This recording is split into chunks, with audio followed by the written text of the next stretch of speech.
साप्ताहिक current affairs 18 जनवरी से 23 जनवरी तक। दूरसंचार उपकरण और सेवा निर्यात संवर्धन परिषद (TEPC) ने जिसको नया अध्यक्ष नियुक्त किया है, ये हैं संदीप अग्रवाल। कोरोना वायरस के प्रकोप के बावजूद चीन की अर्थव्यवस्था 2020 में कितने प्रतिशत की दर से बढ़ी है? तो ये 2.3%। Supreme court bar association (SCBA) के जिस अध्यक्ष ने तत्काल प्रभाव से अपने पद से इस्तीफा दे दिया है, ये हैं दुष्यंत दवे। प्रधानमंत्री ने स्टैच्यू ऑफ यूनिटी को देश के विभिन्न भागों से जोड़ने वाली जितनी रेलगाड़ियां रवाना की हैं, ये 8 हैं। जिस देश के प्रधानमंत्री बोरिस जॉनसन ने G7 के शिखर सम्मेलन में भाग लेने के लिए प्रधानमंत्री नरेंद्र मोदी को आमंत्रित किया है, तो ये ब्रिटेन। पद्म विभूषण से सम्मानित जिस महान शास्त्रीय गायक का 89 वर्ष की उम्र में निधन हो गया, ये गुलाम मुस्तफा खान है। अमेरिका की भावी प्रथम महिला जिल बाइडेन की नीति निदेशक जिसे नियुक्त किया गया, ये माला अडिगा है। जिस देश के लिए सबसे ज़्यादा मैच खेलने वाले एवं सबसे ज़्यादा गोल करने वाले फुटबॉल वेन रूनी ने खेल से संन्यास ले लिया है, ये वेन रूनी, ये इंग्लैंड के हैं। जिस भारतीय निशानेबाज ने हाल ही में राष्ट्रीय निशानेबाजी ट्रायल्स में पुरुषों के 10 मीटर एयर पिस्टल का खिताब अपने नाम किया, ये सौरभ चौधरी हैं। भारत का जिस खिलाड़ी ने मात्र 44 दिनों के अंदर सभी फॉर्मेट के अंतर्राष्ट्रीय क्रिकेट में डेब्यू करने वाले पहले भारतीय बन गए हैं, ये टी नटराजन हैं। केंद्रीय मंत्रिमंडल ने 20 जनवरी 2021 को भारत और किस देश के बीच सौर ऊर्जा के क्षेत्र में सहयोग के लिए एक सहमति पत्र को मंजूरी दी है, तो ये उज्बेकिस्तान है। भारत और उज्बेकिस्तान ने केंद्र सरकार ने हाल ही में जम्मू कश्मीर में कितने मेगावाट के रेटले पावर प्रोजेक्ट को मंजूरी दी है? तो ये 850 megawatt. Global fire power index 2021 में चौथे स्थान पर कौन सा देश है? तो ये है भारत।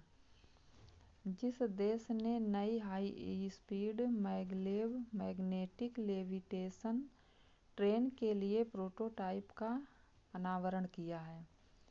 तो चीन ने किया है। जिस देश के वर्तमान राष्ट्रपति योवेरी मुसेवेनी को 2021 में देश के राष्ट्रपति चुनाव के विजेता के रूप में घोषित किया गया है, तो ये युगांडा के योवेरी मुसेवेनी राष्ट्रपति हैं, जो अभी हाल ही में चुने गए हैं। हाल ही में श्रीलंका के जिस क्रिकेटर ने फ्रेंचाइजी क्रिकेट से संन्यास ले लिया है, तो ये लसिथ मलिंगा हैं। हाल ही में जिस देश ने अमेरिका के पूर्व विदेश मंत्री माइक पोम्पियो समेत 28 अधिकारियों पर प्रतिबंध लगाने का फैसला लिया है, तो ये चीन ने। जिस कंपनी को हाल ही में वित्तीय रिपोर्टिंग में उत्कृष्टता के लिए ICAI राष्ट्रीय पुरस्कार प्रदान किया गया है, तो ये भारत हैवी इलेक्ट्रिकल्स लिमिटेड भेल कंपनी है। IPL टीम राजस्थान रॉयल्स ने जिस खिलाड़ी को टीम का नया कप्तान नियुक्त किया है, ये संजू सैमसन है। वो फुटबॉलर जिसने 760 गोल दागकर जोसेफ विगान को पीछे छोड़ते हुए फुटबॉल इतिहास में सबसे ज़्यादा गोल बनाए हैं, ये क्रिस्टियानो रोनाल्डो हैं।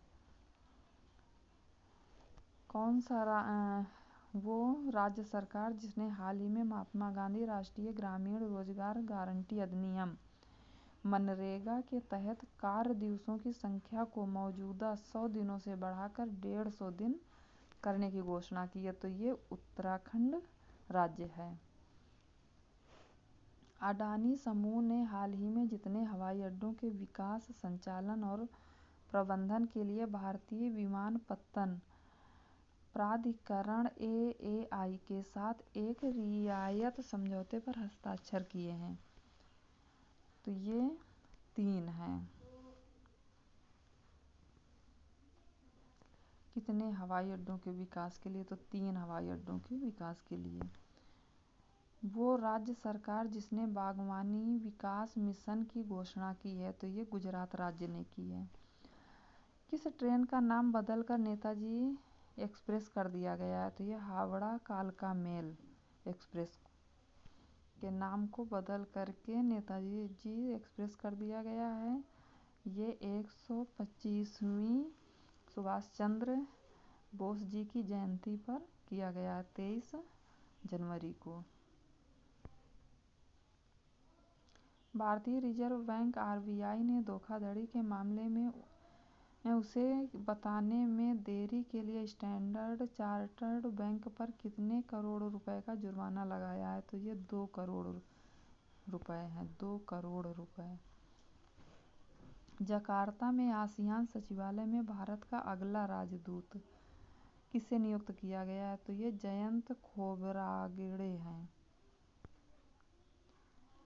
जिस बॉलीवुड अभिनेता के नाम पर दक्षिणी दिल्ली के एंड्रूजगंज में एक सड़क का नामकरण किया जाएगा, ये बॉलीवुड अभिनेता सुशांत सिंह राजपूत हैं, जिनको 14 जून 2020 को साजिश के तहत इनकी डेथ हुई थी। सड़क परिवहन एवं राजमार्ग मंत्रालय तथा किस संस्था ने प्राकृतिक आपदा प्रबंधन के सहयोग में सहयोग के लिए एक समिति पत्र पर हस्ताक्षर किए हैं, तो ये DRDO। सड़क परिवहन एवं राजमार्ग मंत्रालय और DRDO ने मिल करके प्राकृतिक आपदा प्रबंधन के क्षेत्र में सहयोग के लिए एक सहमति पत्र पर हस्ताक्षर किए हैं। किस देश की सरकार ने हाल ही में कोविड-19 के प्रभावों से उबरने में मदद के लिए $3.7 बिलियन के पैकेज की घोषणा की है, तो ये मलेशिया ने की है। केंद्र सरकार ने नेताजी सुभाष चंद्र बोस की जयंती को किस दिवस के रूप में मनाए जाने की घोषणा की है, तो ये पराक्रम दिवस के रूप में मनाने की घोषणा की है। फिलिस्तीन ने जितने वर्षों के बाद साल 2021 में अपना पहला राष्ट्रीय चुनाव आयोजित करने के लिए तैयार है, यह 14 साल बाद। भारतीय रेलवे ने नेताजी सुभाष चंद्र बोस की 125वीं जयंती से पहले जिस मेल ट्रेन का नाम बदलकर नेताजी एक्सप्रेस करने का फैसला लिया था, ये हावड़ा कालका मेल ट्रेन थी। खेल और युवा मामलों के मंत्री किरण रिजिजू को अस्थायी तौर पर जिस मंत्रालय का अतिरिक्त भार दिया गया है, ये आयुष मंत्रालय है। गुजरात सरकार ने हाल ही में ड्रैगन फ्रूट का नाम बदलकर यह रखने की घोषणा की है। इस कमलम फ्रूट ड्रैगन फ्रूट का नाम बदलकर कमलम फ्रूट गुजरात सरकार ने करने का फैसला किया है। भारत में सबसे पहले जिस पड़ोसी देश को 1.5 कोरोना वैक्सीन कोविशील्ड के डोज अनुदान सहायता के तहत उपहार किए गए हैं, ये भूटान देश को भारत ने सबसे पहले भूटान को 1.5 कोरोना वैक्सीन कोविशील्ड की मदद की है। वो भारतीय विकेट कीपर बल्लेबाज जो सबसे कम 27 पारियों में 1000 रन बनाने वाला पहला भारतीय बल्लेबाज बन गया है, ये ऋषभ पंत हैं। जिस राज्य के पूर्व राज्यपाल एवं उत्तर प्रदेश के पूर्व राजस्व मंत्री माता प्रसाद का हाल ही में निधन हुआ। ये अरुणाचल प्रदेश के 95 वर्षीय राजनीतिज्ञ थे। ये अरुणाचल प्रदेश के पूर्व राज्यपाल रह चुके हैं। गणतंत्र दिवस परेड में फाइटर प्लेन उड़ाने वाली पहली महिला फाइटर जो बनी है उनका नाम है भावना कांत। जिस राज्य के राज्यपाल आरिफ मोहम्मद खान ने वन स्कूल वन IAS योजना का उद्घाटन किया है, तो ये केरल राज्य के राज्यपाल आरिफ मोहम्मद खान ने वन स्कूल वन IAS योजना का उद्घाटन किया है। भारत और जिस देश ने हाल ही में सूचना एवं संचार प्रौद्योगिकी ITC के क्षेत्र में सहयोग बढ़ाने के उद्देश्य से एक समझौता ज्ञापन पर हस्ताक्षर किए हैं, तो भारत और जापान ने किया है। अमेरिका के ओपन स्काई संधि से अलग होने की घोषणा के बाद जिस देश ने भी इस संधि से वापसी की घोषणा की है, तो ये रूस है।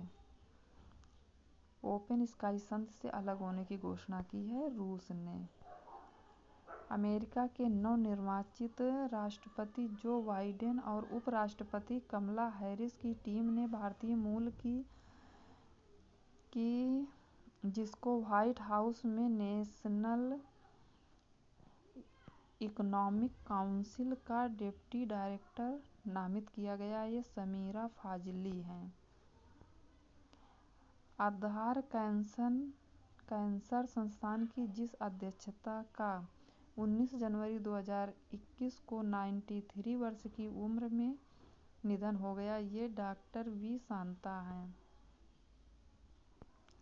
हाल ही में प्रधानमंत्री नरेंद्र मोदी जी को जिस ट्रस्ट का नया अध्यक्ष चुना गया, ये सोमनाथ मंदिर ट्रस्ट है। जिस देश की सरकार ने ईस्ट इंडिया कंपनी के शीर्ष अधिकारी रॉबर्ट क्लाइव के इंडियन सिल्वर दरबार के मॉडल के निर्यात पर रोक लगा दी है, तो ये ब्रिटेन सरकार ने रोक लगाई है। फ्रांस के तेल ऊर्जा समूह टोटल ने अडानी एनर्जी में जितने प्रतिशत हिस्सेदारी खरीदने हेतु $2.5 अरब का समझौता किया है, तो इन्होंने 20% हिस्सेदारी खरीदने के लिए $2.5 अरब का समझौता किया है। भारत ने हाल ही में ईरान के चाबहार बंदरगाह को कितने हार्बल क्रेन की आपूर्ति की है? 2 हार्बल क्रेन की आपूर्ति की है। हाल ही में जिस देश ने संयुक्त अरब अमीरात एवं बहरीन को प्रमुख राजनीतिक साझेदार करार दिया है, तो ये अमेरिका ने। अभी हाल ही में अमेरिका ने संयुक्त अरब अमीरात एवं बहरीन को प्रमुख रणनीतिक साझेदार करार दिया है। तो ये थे साप्ताहिक करंट अफेयर्स।